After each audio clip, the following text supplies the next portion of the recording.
remotely and also in person, and will be filmed and recorded for live and subsequent broadcast available through the Council's website. Council is a data controller under the General Data Protection Regulations and the Data Protection Act 2018. We broadcast and record Council meetings to fulfil our public task obligation to enable members of the public to observe the democratic process. Data collected during the process will be retained in accordance with the Council published policies available through the Council's website. Members of the Council are reminded that they should follow the Council's established meeting protocols, including around the use of the chat facility, and that comments made in the chat facility are visible to all participants in the meeting, which may include members of the public who have also received invites to the meeting. So, item 1 on our agenda is apologies, substitutions and declarations of interest.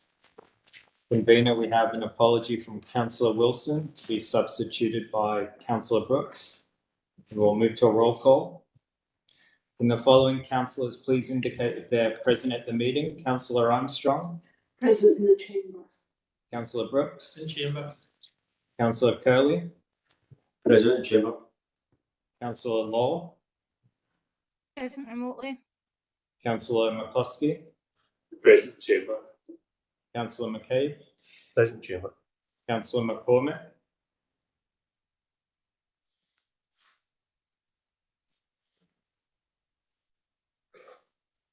Let's see him in the meeting. Councillor Maguire. Present. Councillor McVeigh. In chamber. Councillor Moran. In the chamber. Councillor Robertson. Present in the chamber. Councillor McCormick.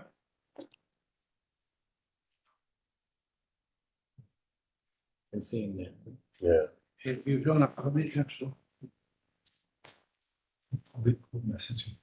Are there any declarations of interest? No? Okay, thanks, Colin, and welcome to Councillor Brooks. Okay, so item 2 is the 2023-24 Policy and Resources Committee and General Fund Revenue Budget Update as at the 30th of November 2023. And Angela's going to speak to that report. Thank you. Through you, Convener. Yes, this is the usual revenue report that we provide to the committee and is an update as at the 30th of November, period 8. Two main points to highlight is that the Service Committee is projecting an underspend of 379,000, whereas the General Fund is reporting an overspend. The General Fund position is actually reflecting an allowance for the estimated unfunded element of the pay award at this point, and that will be reported in future committee reports for the services as well as the P&R. The report also provides an update on the earmarked reserves position, the common good and the general fund reserves at period 8 as well. And the committee at this point has just been asked to note the current position at period 8. I'm happy to take any questions. Thank you, Angela. Any questions for Angela? No? Okay, can we agree on recommendations? Thank you. Moving on to item 2, which is, item 3, which is the Policy and Resources Capital Budget and the Council 2026 Capital Programme. Alan? Thank you, Convener. Afternoon, everyone. This is the standard report from the Committee's own capital and the overall capital positions. The Policy and Resources Committee put programmes on budget and no matter to report there. The overall programme is now slightly over the limit set by the Council of 5% over commitments against resources, and slippage is nearing 10%. On the 1st of February, the Council agreed in principle to use 4.4 million of reserves to bring the medium-term programme into balance, and that will be included in a final budget report, hopefully later this month. And the report flags up the significant medium-term challenges facing the Council regarding maintaining its asset base within the resources that are available. That's no questions. Thank you, Alan. Any questions? Tommy, question today? Yeah, thank you, Convener. Alan, the capital programme will keep obviously historically using reserves, borrowing to maintain it, and again, for quite a period of time, we've been saying that's unsustainable in the long term.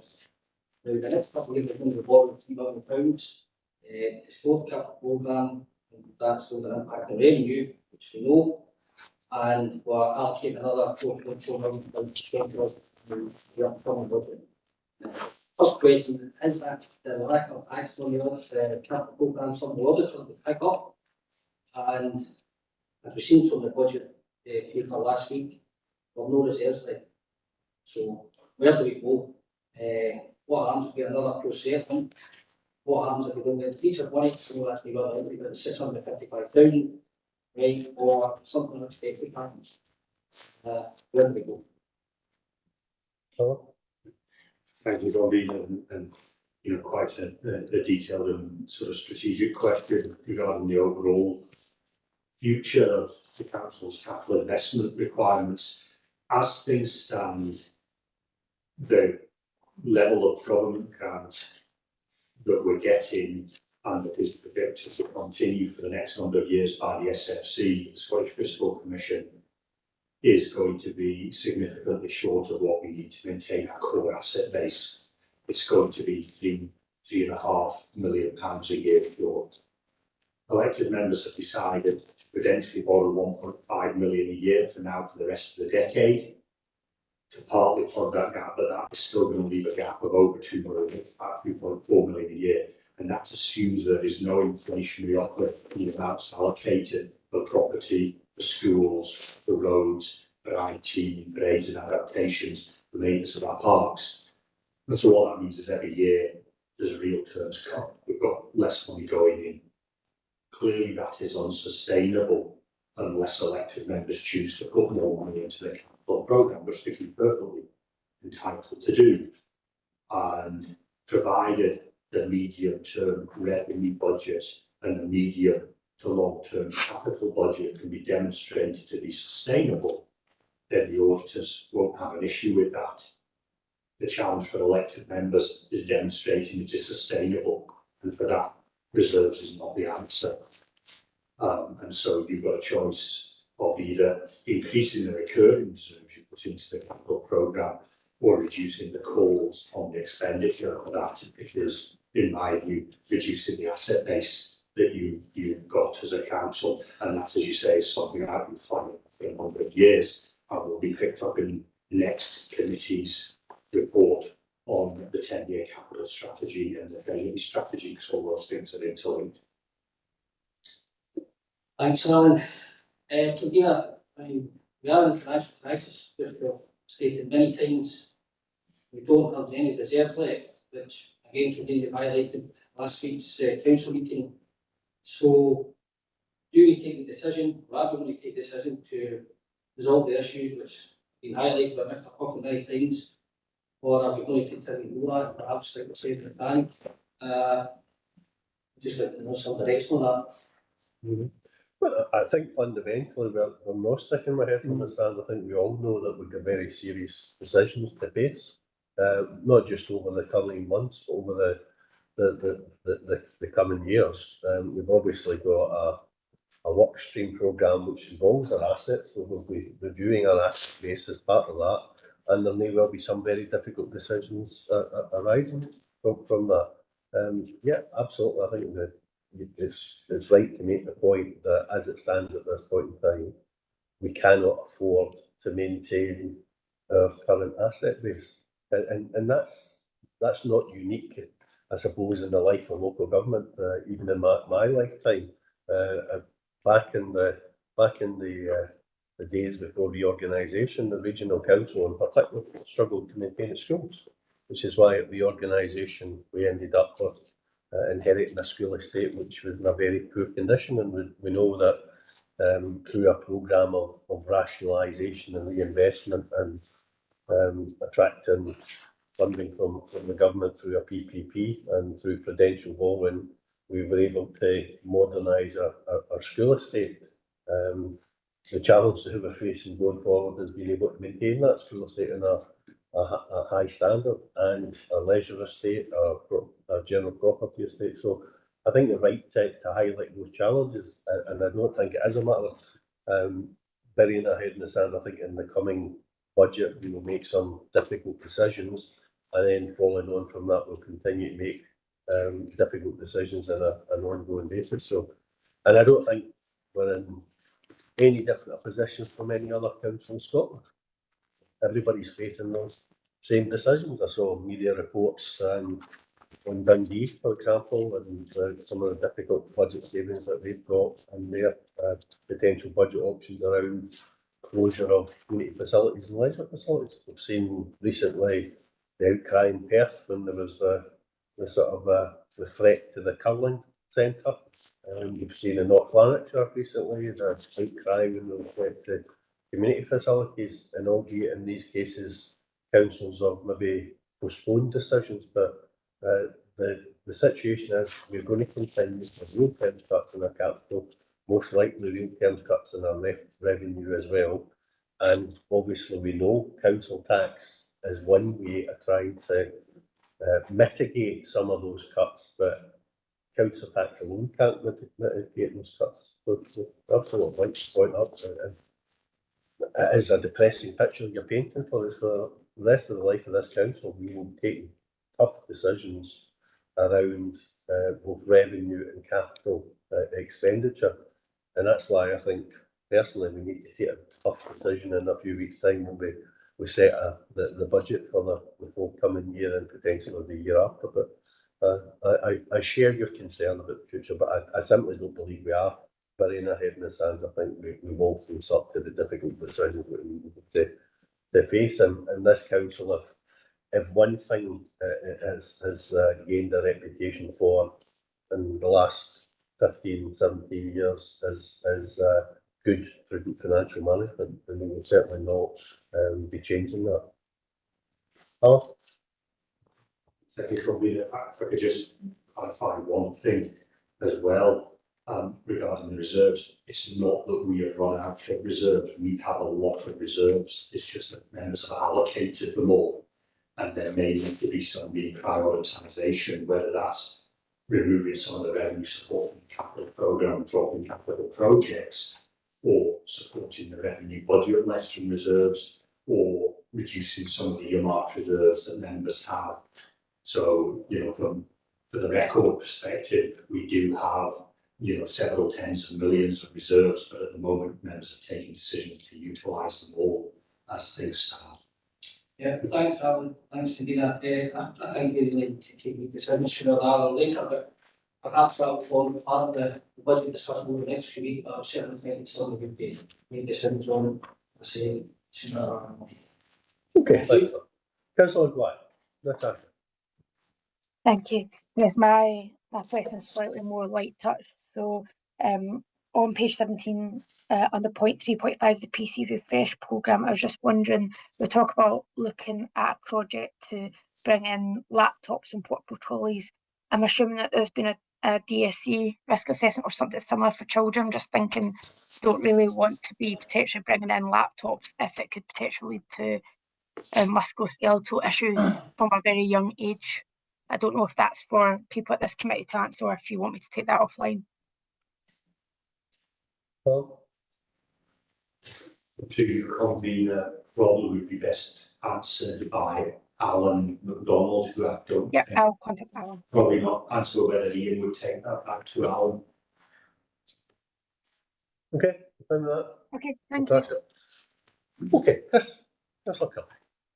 Yeah, I think what you call it, obviously, I know there's been just difficult decisions made throughout the course of my experience in the council. I think that will continue. I think looking at the paper here, we've obviously got to look at, as members have already mentioned, the process of streamlining our estate to bring the day-to-day capital within what we actually want to do. And obviously we've got a balance between the revenue and that capital spend as well as one-off projects. But just turning to the paper in hand, with respect to I noticed all the slippage in the programme is related to the new learning disability facility, and I'm presuming that that's a slippage that we're not going to be able to make up. So I'm just wondering, has that been reprogrammed within the capital budget going forward? Alan?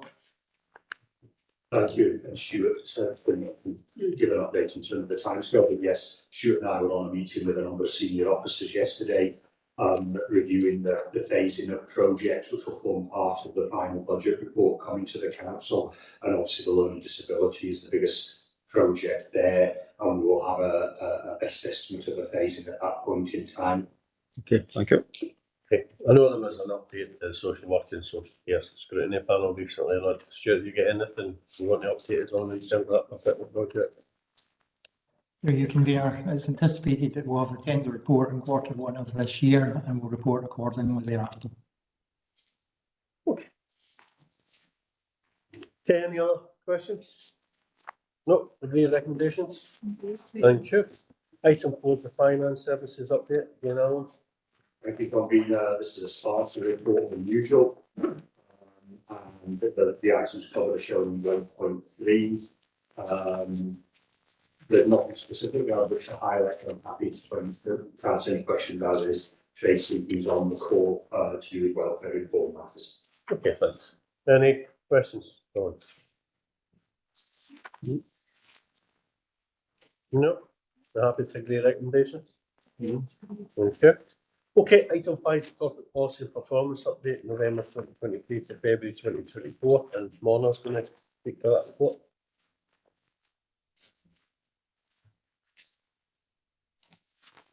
Oh, we're not hearing you, Monica.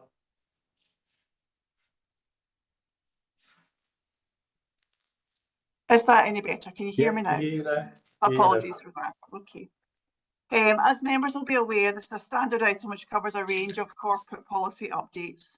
This report highlights national updates, the Public Service Improvement Framework, which we use for self-assessments, information on the quality impact assessments and related training, best value audit reporting, and local government benchmarking framework data.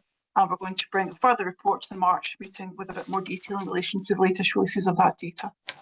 Thank you, Convener. Happy to take any questions. Thanks, Monica. Any questions, colleagues? No? Okay, the recommendations? I might need to adjust my estimated completion time for this meeting. Sorry, I thought this microphone was right next to me. Yeah, I thought that. Okay. Okay, moving on to item 6, which is the Workforce Information Activity Report, WIRE 2022-23, and again, Monica. Thank you, Convener. This report covers a range of information, including workforce data covering attendance and workforce demographics. I would like to highlight it's for the period April 22 to March 23. Therefore, it's prior to directorate changes that took place from April 23. The cover report contains some contextual and comparative information, particularly in relation to absence. And you will note that our absence levels have increased over 22-23, but there has been a similar increase nationally. And paragraph 3.6 gives some data in relation to how we compare against other local authority areas. Happy to take any questions. Thank you. Okay, thanks, Monica. Any questions, colleagues? Oh, thanks, McCloskey. Thanks for the report. I think this might be a question for Ruth, and it specifically relates to page 54, the health and safety section of the report. I think it could also probably come up under the health and safety report later on. I'm just curious, EIS produced a survey in November last year about violence and aggression in the classroom, reporting that they'd had an 80% increase of violent incidents in school. I'm conscious that what the graph shows this year is some incidents specific to the ESN sector in the second column, but also a significant number of the violence and assault in the first column comes from the education and communities section. I'm just wondering if we've seen a similar sort of increase or any increase in violence and aggression, and this has been something that's been raised with me by some residents who've raised concerns about behaviour in schools. I'm just wondering what support we're giving, not just to teachers, but to staff in the wider school communities to deal with this. Thank you. Monica or Ruth? I'm happy to come in on that, Convener. So yes, and this links into also the health and safety report coming up later on in this committee. And the EIS have done a national survey, and we've got the local results, which broadly match the national picture of a rise in instances of behaviour and aggression post-COVID. What we are seeing locally is it's multifaceted. Some of it is due to young people being less settled as they've come back. They've been through a significant time and absence in their learning, and the young people without doubt have come back slightly less settled. Also, those specifically with additional support needs have missed out on some of the developmental stages that they would have had at school and some of the self-regulation. So we are seeing a rise in incidents. What are we doing to support that? Well, the first thing we're doing is actually encouraging all teachers to report it. Sometimes we in the past we've seen an under-reporting of incidents, and if they're not reported, then we can't do anything about it. So we're actually matching up what we're seeing through the EIS survey with our local reporting on health and safety, and also to the ASN forum. We're working with our colleagues in health and safety and colleagues around support for learning to make sure that we're looking at it twofold. One is making sure that the reports, we're looking at it from a health and safety perspective, keeping our teachers safe, but also looking at it from a more pedagogical perspective. Are there any triggers, or are there any factors that are happening in the classroom that perhaps have contributed to that?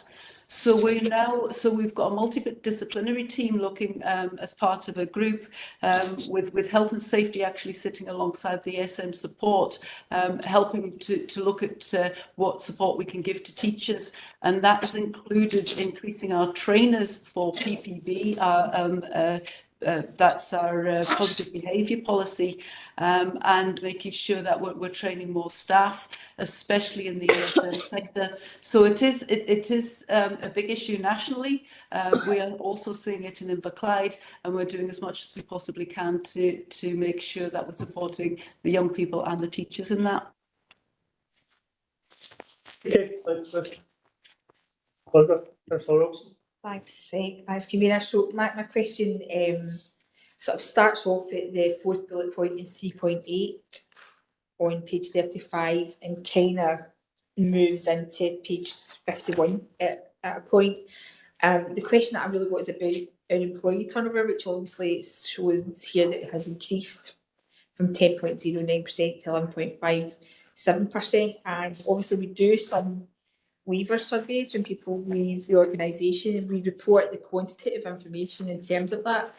I'm just wondering if we know qualitative information as well, if there's a story that we can tell about the kind of turnover of our staff and why that increase might be there, because I think the figures aren't going to help us address things that maybe need to be addressed. Obviously the figures are important, they're really important, but they don't only ever have the story. Thank you, through you, Convener. Yes, we do obviously gather that quantitative information. We also take qualitative comments as well, and that's fed back to the OD team to look for any particular issues or trends in relation to what our leavers are telling us. To be honest, it's no one thing that's causing people to leave and people reason to leave. It's for a mixture of things. It's for relocation, it's for more money sometimes, it's for a different opportunity, it's for a variety of things. So unfortunately, there's not maybe one thing we can pinpoint that we could target, you know, to address going forward. As members will be aware, obviously there's a range of initiatives underway in terms of doing our best to both attract and retain employees, and we're looking to build on that and strengthen that going forward. Okay, do you want to come back in? This might be a question to ask now and get the information later. One, I'm not expecting you to have this at your fingertips. It's just on the back of that. So obviously we've got 21-22 figures in that bullet point, say 10.09% and 11.57% for 22-23. I'm just wondering, the last couple of years before that, I'm obviously not I'm not cited on the trend, if you know what I mean, if it's a continually upward trend over the last few years, or if there's a blip this year, it would be just useful to kind of get that. But I realise that will be a give me it later job. Paula? Happy to supply that with the meeting. Thank you, convener. Councillor McCullough? Thanks, and similar to Martin, I think that you also got to feed across to the later paper as well with respect to some of these elements. I just sort of some numbers just picked up off on page 40 with regard to it's good to see that the percentage of employees lost hours lost per mental health has went down. Hopefully that's because of positive interventions.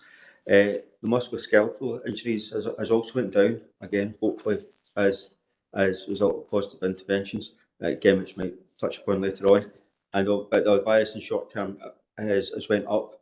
I'm wondering, we've also talking about how there's been maybe a more reticence for people coming into work with respect to if they're feeling they've got a virus, etc.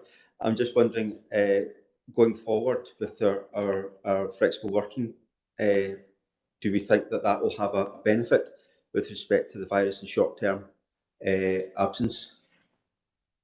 Paula? Thank you, convener. Yes, as you've alluded to, I suppose the public health guidance around anybody with the virus or short-term respiratory issue is, to isolate themselves as best as they're able, so we don't spread that, whether that's COVID or not, and that's certainly been the general public health messaging. And obviously, some of our staff do have the option now that they could work at home as opposed to come into the office. So it's hopeful that going forward, people will be able to take advantage of that option if they are unwell, and they're home working as opposed to being off sick. Just to be clear, if they were unwell, we wouldn't have. No, it's just that they were feeling well enough to work, but they were potentially contagious. Yes, is that reticence now? I think this was all. It's understandable because I suppose from what we've been through, everybody looks a bit strange when somebody starts coughing in a meeting or things like that. But yes, we've obviously got a significant proportion of our workforce that doesn't have the option to yes. as well. Okay, Natasha, sorry if I may, Convener. Just with respect to the last table, page 56, and when I read across from ECOD to Environment Regeneration and HSSB, there seems to be a big difference in a number of the incidents. So, for instance, moving and handling is 1,561 hours, and fault equipment property issue 1,516 hours.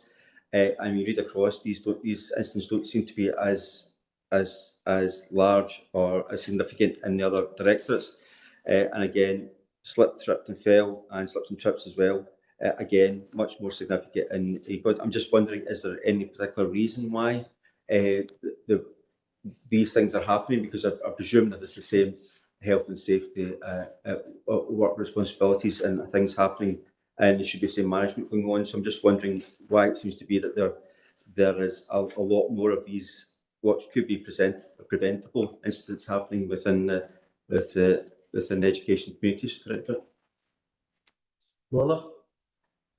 Thank you for the question. And yes, I was looking at the table. I recognise that in terms of the figures. I don't have that level of detail to hand, but I can certainly look into that and share that with members. Yeah, I think it's more a case of making sure we have that this is awareness, a deep dive done, because it's it does look, from looking at the hard numbers, it does seem inconsistent, and I think it might be just worthwhile just highlighting this and just seeing what more we can do, because it's you want people to come work safely and come home safely, so it's just making sure that we're doing that as best as our ability as an organisation. I suppose the nature of the job can be quite different across directors and within directors as well. Ruth, do you want to come in on that? No, nothing to add. Certainly, we monitor it all, and it is probably the nature of the slips and falls and the different establishments. But we can take it away and have another closer look and see if there are any particular trends. But there's nothing that that's been highlighted that was for cause for concern. Okay, thanks for that. Okay, Natasha, Councillor McGrath. Thank you, Convener. Councillors Curley and Robertson have already touched on two of the questions that I had, but I do have a couple of others. So my first one is on page 39, when we're looking at the absence rates by directorate breakdown. The HSCP is almost at the same level as pre-pandemic, whereas every other area has continued increasing since 2019-2020. So, and I know that we've spoken a bit about today, potentially people staying off a bit more because viruses are still very prevalent and very rare that somebody in the community died at the end of 2023 because of COVID. So I'm aware that that's still there, but it would be interesting to understand potentially why it's kind of went down and dropped for HSCP, but for every other area it's continued to remain higher than usual. So that's my first question. Do you want me to continue with my other questions, or would you like to answer that one first? Do the first question first. Perfect, thanks. Honor. Thank you for your convener. Yes, certainly you can see that in terms of the trends in relation to the social care partnership figures being higher than other areas. I think it would be useful for me to get the drill down tables, I suppose similar to what's on the following page for the partnership in particular, and see what we can pull out of there to understand what's underpinning that. So I'll take a note to follow that up. Thank you. Sorry, my actual question was more around HSCP has kind of stabilised to level of what sickness was that pre-pandemic, whereas every other area has remained high rather than it being HSCP being high. It's more so that every other area has remained high, whereas they seem to have stabilised back to pre-pandemic levels. Okay. Yes, understood. Thank you. Thank you. Thanks, Mona. I think the chief execs maybe want to come in on that point.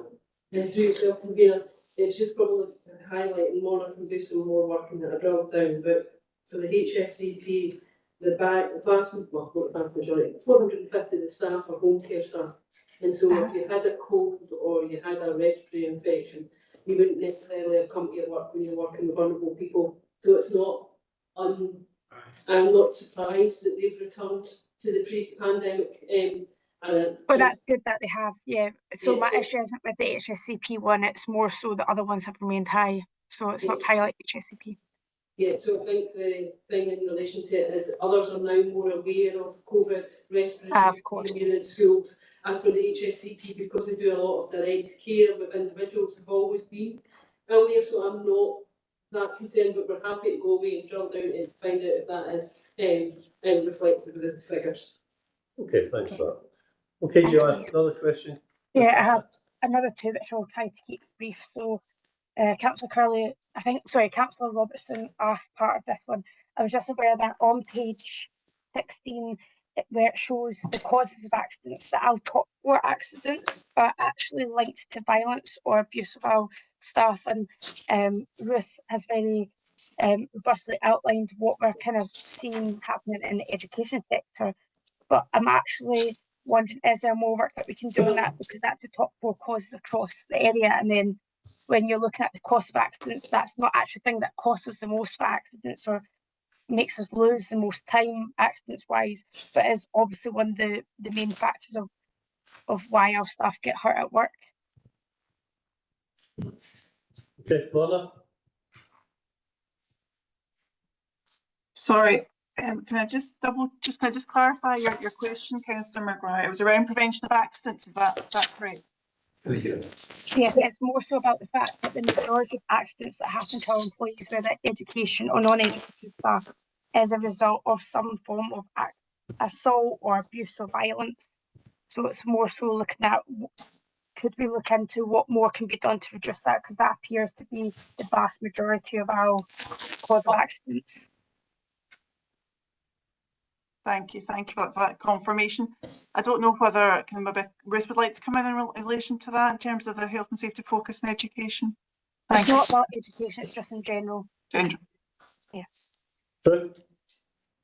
So nothing really to add to that. I suppose what primarily looking at the types of incidents we have, slips, trips and falls still remain the most prevalent and also linked to moving and handling. The violence and assault linked to absence from work will particularly be probably predominant in the education sector, and I'm not sure about other sectors, but we can look into it perhaps, Councillor Maguire, and I'll perhaps clarify your question with you and get you a better answer, if that's okay.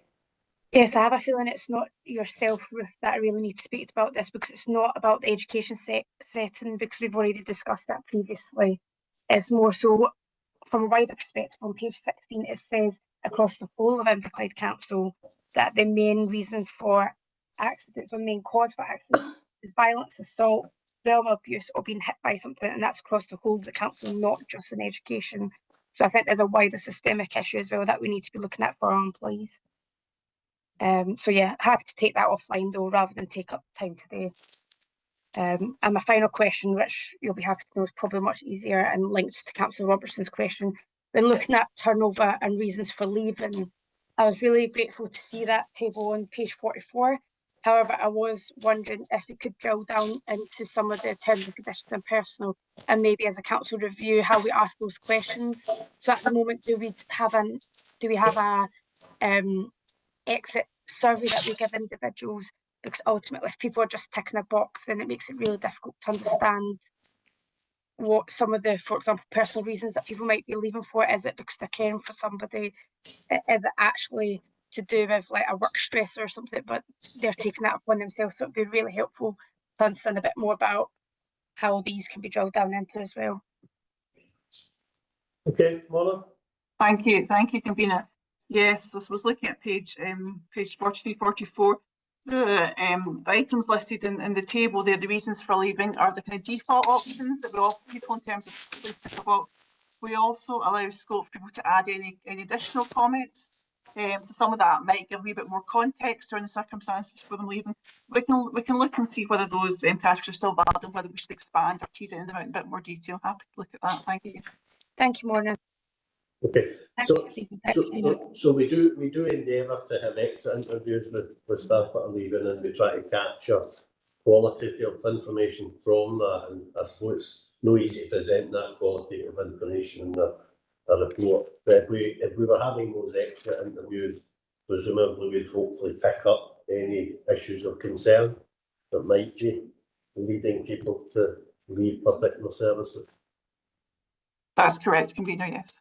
Okay, thanks for that. Councillor.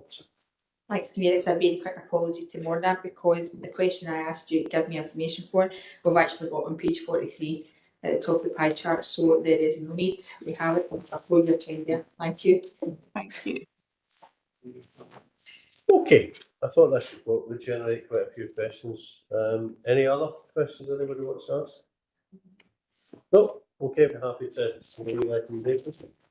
Okay, so that takes us on to item 7, non-domestic waste anti-doctor relief policy. Alan. Convener, this report seeks approval for a revised non-domestic rate centre relief policy. The original policy was approved last year. We're remitted to combat the proposal to amend the policy using the flexibilities that have been afforded to the government. The proposals are outlined in the report in Appendix 2, and public consultation results are summarised in Appendix 1. The financial implications include proposals for ring-fence this budget due to its temporary nature, as outlined in the report. And the committee will note that there is a recommendation 2.3 highlighting the Stewart will do a report to the Environment and Regeneration Committee on interventions to support the occupation of vacant properties. And Tracy and I are happy to answer any questions. Okay, thanks, Alan. Any questions, colleagues? No? Happy to agree with the recommendation? Thank you. Now that takes us on to item 8, council tax long-term intake and second homes policy. Alan? Thank you, Convener. So the previous item, the report seeks approval to amend an existing council policy. This one's in relation to the long-term empty council tax and second home policy. Again, councils have been given for changing regulations the ability to increase the second homes council tax levy to 100%. And it's all detailed in Appendix 2. The recommendation from officers is that this takes place from the 1st of April 2024, and this is in line with those councils that have taken the decision to date. And if this is agreed, the estimated extra income will be factored into the 2024-25 budget. I'll answer any questions after this, Tracy. Okay. Any questions or comments? Councillor Brooks. Yeah, thanks. Sorry? I said you were hiding behind Collins. Yeah. Yeah, thanks very much. Just a question on the potential income, 120. So we've got 101 properties that are second homes, and obviously, I just wonder, is there any estimation of coming to that figure, what would happen to those 101 properties? Because obviously, people could choose to sell them and rent them out, and they don't become a second home. Is that a 100% figure that you're assuming are going to stay within the area? Or are you taking into consideration people's behaviour and it may change the second home property? Well, I can convene it, yes. As you would expect, I have taken a degree of attrition of the figure. It is around about 70% of the current estimated sum, and that's exactly what to do with the long-term empty, because the whole point of a levy like this is to encourage occupation on a permanent basis of the property. So I would hope that over time the number of long-term empty properties goes down and houses are brought into beneficial use. The second homes is something that the individual second home owner will consider whether they wish to sell a property and it might be permanently resided in within Inverclyde, or they may decide to hang on to the property and pay the levy. But I know in the more rural areas, take a decision today like you, obviously there's a big issue there where they want to include the supply of affordable housing, which is one of the aims of this policy as well. I understand, obviously, that putting a levy on the empty homes obviously will bring them back into use, and that's the objective. Obviously, RSLs are obviously hit with that as well, and that's a challenge, and obviously, RSL board member. But this was clearly not going to do that. What will happen is they will either sell the property or they'll let the property as a business model, or else they'll continue to pay the extra 100%. So the motivation surely is to bring extra income to the council, and obviously, which we've already heard in Hardcraft Times, it's not to put the house into general use. Would that not be more accurate? No, through you come in. No, I don't think there's a general policy of only generating income here. That is genuinely a policy, and was included in the council response that was approved by members to the consultation at a national level, was that this would hopefully improve the supply of available permanently occupied housing. If as a result of this, over time, the amount of income that is generated through second homes goes down, that is something that just happens. But every year as part of the budget, I review the level of income that I project will be generated through council tax, and that takes into account demolitions, new builds, everything. This is a relative, in terms of £35 million council tax income stream, 120,000, with due respect, is neither here nor there, but it will help in the forthcoming budget if members agree. Okay, thanks for asking me that. Self to clarify on the purpose of why we're doing this. Well, there's no doubt that there were two driving forces for this policy at a national level, because actually this proposal came through a working group was set up to look at the form of council tax, and the primary purpose of that was to generate more income. But it also crossed over into the policy where clearly, particularly in certain areas, there's a lot of pressure on the housing market. There is a lot of pressure on the housing market here as well. There's challenges in buying houses here as well. So we may well have a relatively low number, and we may generate relatively low income, but there is a policy perspective to this as well as an income perspective. But clearly, in the context of the significant financial challenges we are facing, £120,000 extra income is not insignificant. But there will be an impact on the individuals who own these houses. And if we're implementing from April 2024, that impact will be more or less immediate, that they will be faced with a doubling of their council tax. And obviously, they will have to decide whether they can afford that to deal with that. So I don't think you should underestimate that there will be a significant impact financially on individuals. Councillor Armstrong. Thanks, Convener. Yes, I'm just wondering if officers could advise why a different decision was taken, in 2017. If I'm reading this properly, previously it was possible to have an increased charge of 50%, so that's 60k a year, £300,000 over the period. Was there a particular reason that wasn't the decision then? Obviously, I wasn't in the council, so I don't know. But is there a reason? Thank you.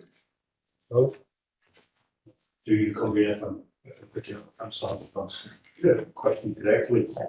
Before there was a discount you could give on second homes and the council, you could give a discount between 0 or 50%, and the council agreed 0, so it maximised the charge to second homes. This is continuing that trend of maximising the charge, which is now a levy rather than a discount. Thank you. Thank you. I did misunderstand it. Thank you very much. We're not giving them a discount, we're doubling that's the reality of So I'm not doing it. Thank you. Chris, are you going to come in and want to freeze the council tax for second homeowners? No, I think we can call it. I'm quite in favour of increasing council tax for people who can afford it. With respect to this particular paper, I'm looking at the numbers and Alan's estimates, and obviously looking at the 101 homes, second homes in Inverclyde, is the number based on the value of those properties we already have at the moment as second homes? Because I was looking at it, they all seem to be about band A, so they're not at the the higher end of the housing sort of the housing type. We don't seem to have many band H's and G's and F's in there. It seems to be mostly band A's, going by the sort of numbers we're talking about. I'm going to give that. So I think this, if that's the case, I think this policy sort of serves two purposes. It obviously brings additional revenue, but also probably is a way of bringing these houses into use for people who need them, because band A houses are where we're 2 and 3 bedroom houses, where people are sort of small family houses, where we actually need those kind of houses available for people in Inverclyde. So just if Alan could provide a wee bit of clarity about that point, that'd be great. Hello? You can do that. And I'm not picking up where the banding of the houses is shown. I've got the postal Yes. It's just because the overall quantum you're talking about 120,000, 110,000, I can't remember exactly off the top of my head, from this, and the number of houses we're talking about is only 100. So relatively, we're only talking about 1,000 or thereby a council tax per house. So these houses aren't the high value houses. These are houses that are going to be maybe more affordable for people to move in, and actually if they are sold, they would actually help give people housing in Inverclyde. No, because remember the 120 is after taking a hefty discount off it. So the amount that if everyone was to pay and we got 100%, even 100% of the houses would be near 160 or 170,000. So there will be a spread of houses. Some will be band A, there'll be some band E's, F's and G's in there as well, I assume. Okay. Don't forget, we've not had a revaluation since 1991 as well. Something else I'm in favour of as well. Yep. Okay, any other questions? Okay, we're happy to agree recommendations. Okay, that takes us on to item 9, proposal reduction in standard working week. Back to Mona. Thank you, convener. As members will be aware, there's been a significant piece of work looking at the potential implications of a reduction in the working week. This will involve looking at what it would mean to reduce the standard contractual hours from 37 to 35 hours per week with no detriment to pay. At a basic level, that would mean hourly rates would go up. Members will note at paragraph 3.1 that there are benefits to reduced working hours in terms of employee well-being, job satisfaction, work-life balance, etc. And there's also acknowledgement that the pay claim has asked with at national level. At a very basic level, fewer working hours means less capacity, and some of the implications of this are outlined at paragraph 3.4. There are also some particular challenges in relation to some areas of service delivery, and paragraph 3.6 lists these. As the majority are regulated or statutory services, backfill for these lost hours will be required, and that is at significant cost. And on that basis, and in the light of the budget pressures that the council is facing, the recommendation is that we do not proceed with this at this time. Thank you, convener. Okay, thanks for that, Mona. Martin, Councillor McCluskey. Thanks, Peter. Morna, I know that this isn't the reason why we looked at this, but I understand that the 23-24 Scottish Government pay strategy encouraged employers from the Scottish Government and non-departmental public bodies to look at this. I've got it in front of me at the moment. It said pay strategy strongly encourages employers and workforce standardising to a 35-hour working week. I'm just wondering, have any public bodies or councils actually taken that forward and decided to do this? Mona? Thank you, convener. Not to my knowledge, not within the public sector, not to my knowledge. Okay, thank you. Lewis, Chief Exec? Through yourself, convener, there are some public sector that have looked at this. We're not, there are some councils not that far away from us that do 35 hours.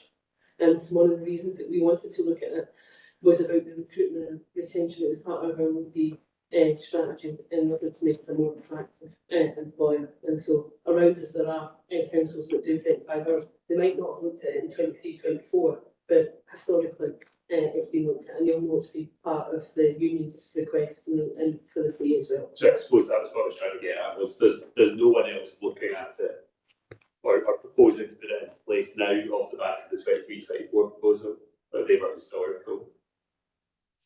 Yeah, not to my knowledge, because of the budget pressures across local government, there is no time. But it doesn't mean that because it's a the pay request from the unions that we won't look at it in the years coming forward. Yeah, thank you. Yeah, I mean, the pay request for the unions is for some councils to pilot it.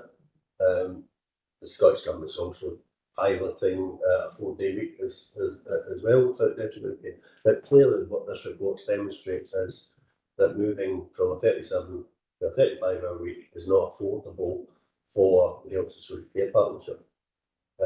Basically, I mean the council potentially excluding our employees who are employed for the Health and Social Care Partnership and the Health and Social Care Partnership, IGB, could not afford this because of the financial pressures that we're under, unfortunately. The reality is that, and some are here long enough to remember this, I worked for the Clyde District Council between 1986 and 1991 when I was on a 35-hour week.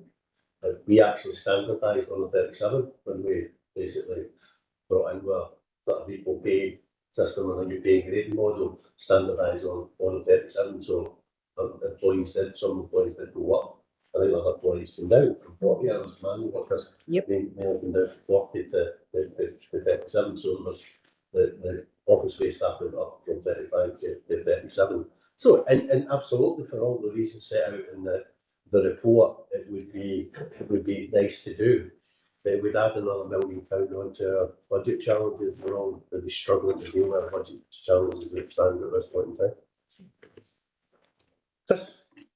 Thank you, Fiona. I think on that point, I'm just wondering, obviously, with respect to the ability for people to actually make small reductions in their working hours, I'm just wondering what sort of flexibility do people have at that point. I know it's something I've done personally in the past. I went down from 5 days to 4 days and actually went up to 4.5 days, and that's where I was until I became a councillor, when I went down to 50%.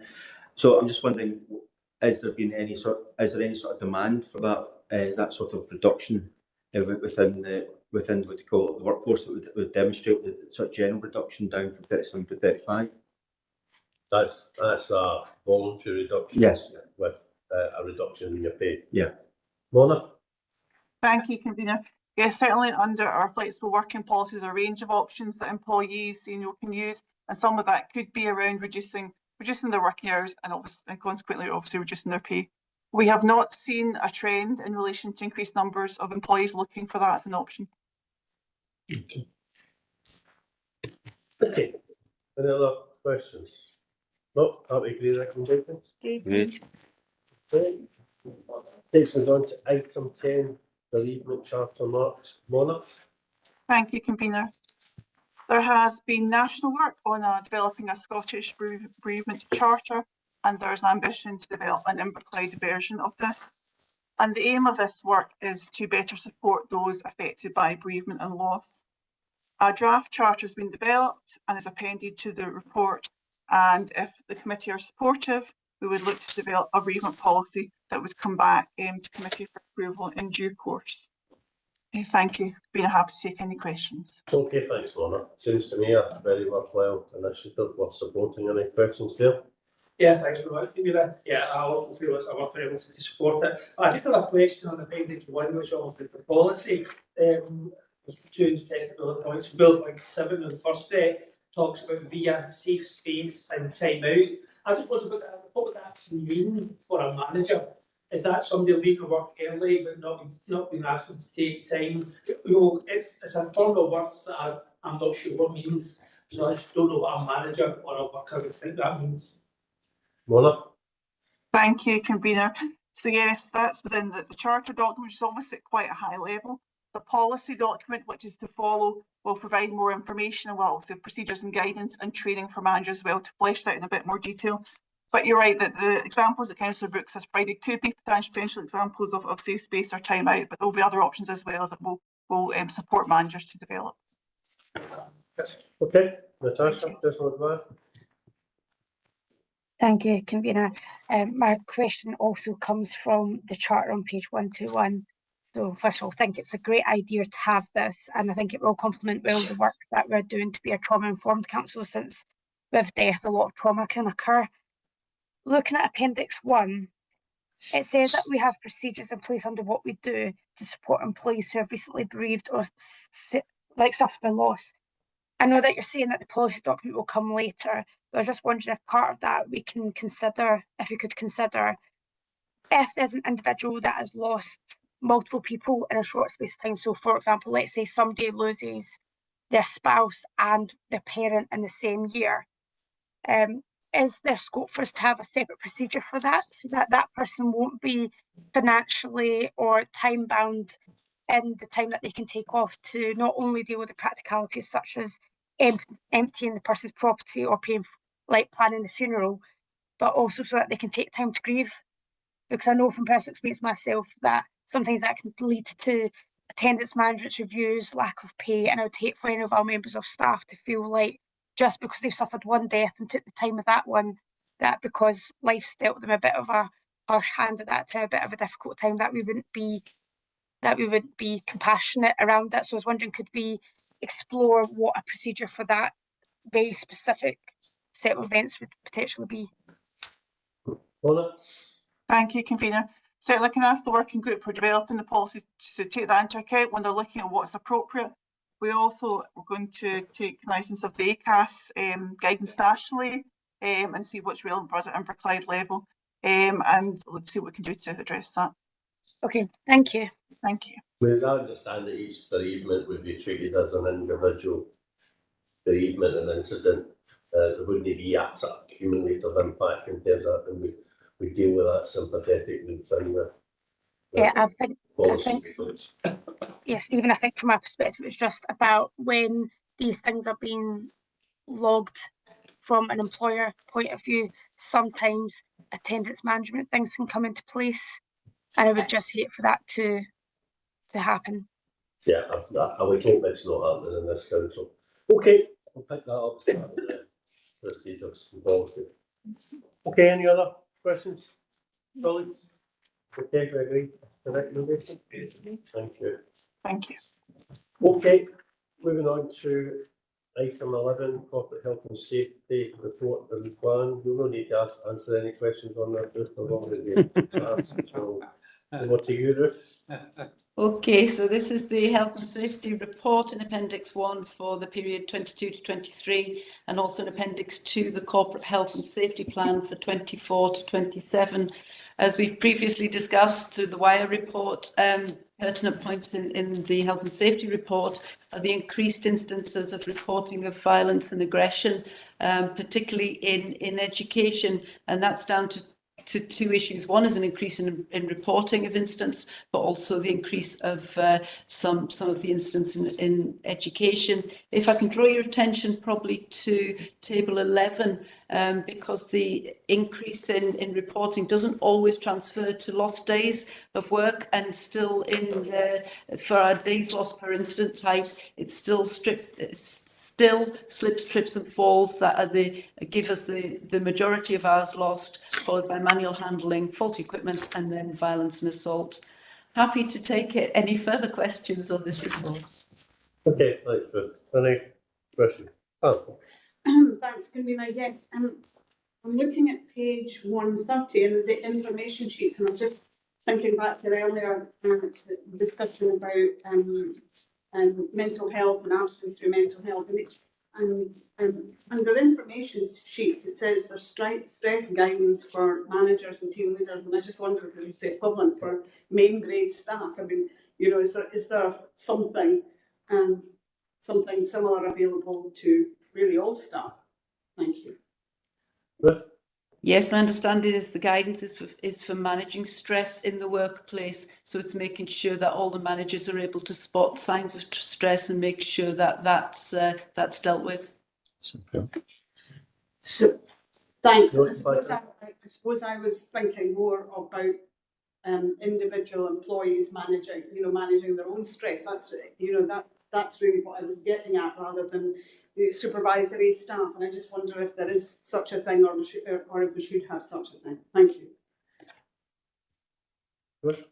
Okay, through you, convener. Yes, and we have a health and wellbeing HR advisor who provides a wealth of information and guidance about managing stress and being healthy, mentally healthy in the workplace. I can perhaps put you towards some links of the types of things she's produced. Thanks, that's very helpful. Thank you. Okay. Okay, Natasha, Councillor Roy.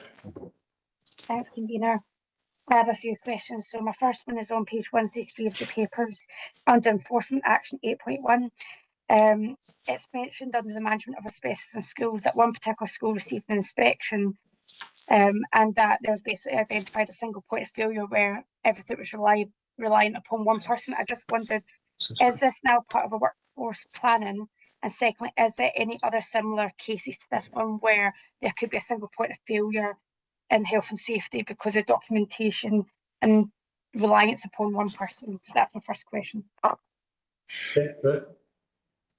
Through you, convener, my understanding is the HSE were satisfied that we've got an adequate management of our asbestos. Of course, it's getting less and less. So we've addressed the reliance on one person to manage it. Okay, thank you, Ruth. My second question was on page 140 under audit inspection summary, just on polling places. There's actually not a whole lot of information under that section. So it says that findings and recommendations was passed to legal and democratic services. Does that mean that there was no major concerns raised as part of that inspection? Yeah, you want to pick that up? Which page is that, Councillor McGuire? 140. Page 140, 10.4. 140, your agenda. Yeah. So it's just that section then, probably. Yeah, I mean, we always pick that up as part of our sort of ongoing review of. I'm not aware of any issues, but if you need that with me, I'll come back. If that's okay, Councillor. Yes, of course, that's perfect. Fine. Ruth's got her hand up. Okay, any other? Well, yep. So through you, convener, my understanding is that this would be just regular monitoring of different polling places. This would be an ongoing issue that we look at, and just anything that's routinely and easily fixed is passed on to legal services. From my knowledge, there was no significant issues raised. Okay, thank you. And my final question, just on page 142, the final page of the report. It says the trend is decreasing long term, but it kind of shows that lines going up. Sorry if this is me being a bit of a noob with this.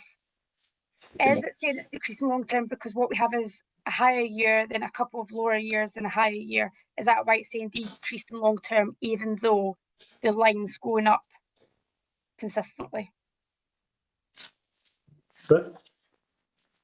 I will have to get back to Councillor Maguire on that particular That's okay. issue. That's okay. That's great. Thank you. Thanks, Stephen. Thanks, convener. Okay. Any other questions? Okay, I'm happy to agree with the recommendation. Thank you. Right, that takes us on to item 12, use of powers delegated to Chief Executive for appointed scholars to assist in the Chief Officer recruitment. I think Mona going to lead off on that.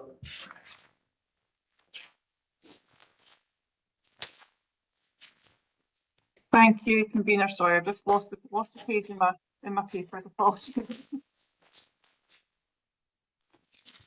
So this is use of emergency powers to use solace in business to assist with Chief Officer recruitment, where the previous successful exercise was carried out using their support for the Head of Regeneration. And this exercise is to recruit the Head of Legal, Democratic, Digital and Customer Services. Okay, happy to note that, Yep. Okay, item 13 is the use of powers delegated to Chief Executive to vote a member for the Cooperative Council Innovation Network values and funding floor. It's a microphone here. Thank you, convener. Yes, so just an update on use of delegated powers in connection with the innovation network, which members will be familiar with from before, but also looking for grants delegated authority to the Chief Executive to cast such votes in future to save us having to go through use of emergency powers. Happy to take any questions. Any questions? Okay, that we agree. Right, hallelujah. Okay. Right, that takes us on to item 15, which is under our section routine decisions on items for notice. Oh, sorry, I missed out 14. Oh, sorry. Oh, how could I miss out 14? That's your specialist subject in Councillor McCluskey's specialist subject as well. I always look forward to the debate between the two of you. So, item 14, corporate risk register remit from audit committee. Okay, thank you, convener. So, the audit committee considered a report in January on this register. Members will remember that we revised risk management strategy. It came to audit committee and then here in November. On the back of that, we've been taking forward a refresh of the corporate risk register and looking to include the key corporate risk, aggregating those as far as possible into thematic areas. And that's what we're bringing here. It's been to the audit committee. We took some feedback from the audit committee, which was helpful. And we've attached an updated version of the register with some changes shown in tracking and incorporating some other feedback from them. But happy to take any questions from members. Okay, thank you. There's a question. You never disappoint me. I had a question already, but I had to ask one after that. Far. Sort of folks, thanks for this, Ian. It's also useful, and this is where this question really arises from. It's also useful to see the methodology, and that's really where the question arises from, which is around the likelihood scores and a number of these things. So I'm looking at financial risk, workforce, the trading council assets, and then the ICT risk. And there's a couple of others like net zero and partnership on other pages, where it's scored as a 4, which according to the methodology said likely to occur in the next year. Now, this almost overlaps, I think, probably with the question that Councillor Day asked earlier in the meeting. How set in stone is that likely to occur in the next year? Because there's some of these that we might be, fully versed on for discussions that the Council's had, for example, over the financial risk over the past couple of months. But there's others, for example, on partnership, where if something was likely to occur in the next year, there maybe be, for the purposes of kind of active risk management, there maybe be more that we would want to know or see or kind of interrogate. And I'm just wondering, is the methodology as prescriptive as that, or should we read more into these 4s that we see in the risk register? And I should kind of caveat all this, but this is obviously we're just coming to this, a lot of this news, so it's a bit of a work in progress. So I know we're kind of working through how to apply a lot of this at the moment. Thanks. Yeah. Okay. Thank you. You can do that. So yeah, I mean, as much as these are obviously objective scores, there's almost sort of an element of subjectivity when you look at them.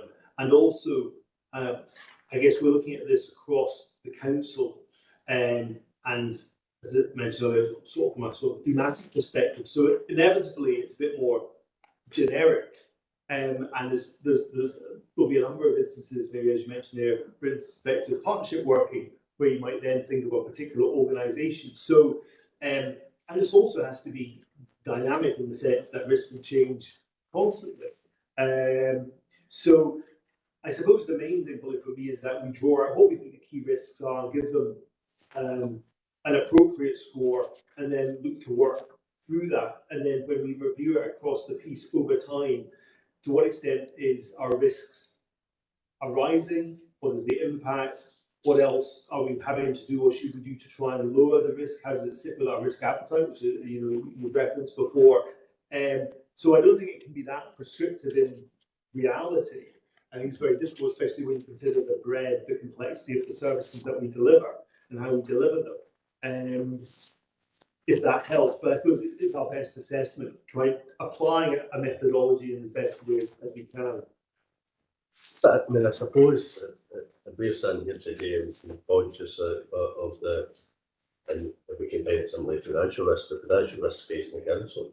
We know the same financial risks are facing our partners, whether that be the third sector or the private sector, we know. So the reality is that it's very challenging times for everybody, and therefore I think we're anticipating potential events happening. By anticipating, then you can put processes in place to try and deal with that if they arise or to mitigate them. So I think it is it's not a work in progress, it's a living process that we need to ensure that you're constantly monitoring, and it's on the agenda for the CMP, it's on the agenda for the DNPs, it's on the agenda for this committee, it's on the agenda for all committees, and it's on the agenda for the other committee. And I think that's what we're trying to do, is make it more systematic and more relevant. Okay, any other questions? No? Okay, we'll do recommendations. Right, that takes us on now to item 15 under taking decisions writing for notice as fire risk assessment, fire safety policy. The group is happy to answer any common questions that you have. I just made it up this for the moment there, that would be absolutely fine. I hope so. No questions, we're happy to agree recommendations. No, Councillor Robertson's letting that one go. Sorry, I've got a little ember that's, right, this is actually a big change in terms of how things operate. And I think if we put it through on a nod, I'm not necessarily going to be okay with that. I'm not saying we don't approve it, obviously, because we will, but I think probably, given that in our kind of basic governance role, health and safety is one of the most significant things that we have to look at for this organisation. And this is basically saying that fire brigade aren't going to come out when random alarm bells go anymore, and that our entire staff who are involved in facilities management across all the buildings that we own are going to have to behave and act very differently in the instance of a fire. It's a big change in what we've previously asked our staff to do, which is really just this alarm is raised by whomever and the fire brigade will come out. It's a totally different ballgame.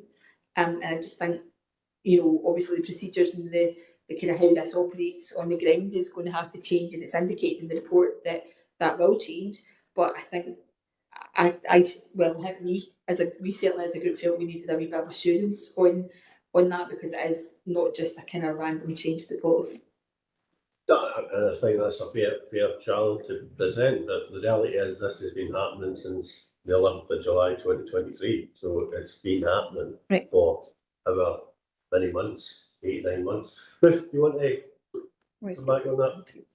Yes, and Councillor Robertson's right in that the UFAS or the Scottish Fire and Rescue not responding to unwanted fire alarm signals has meant that we've had to look at our procedures and update who's a duty holder and who isn't.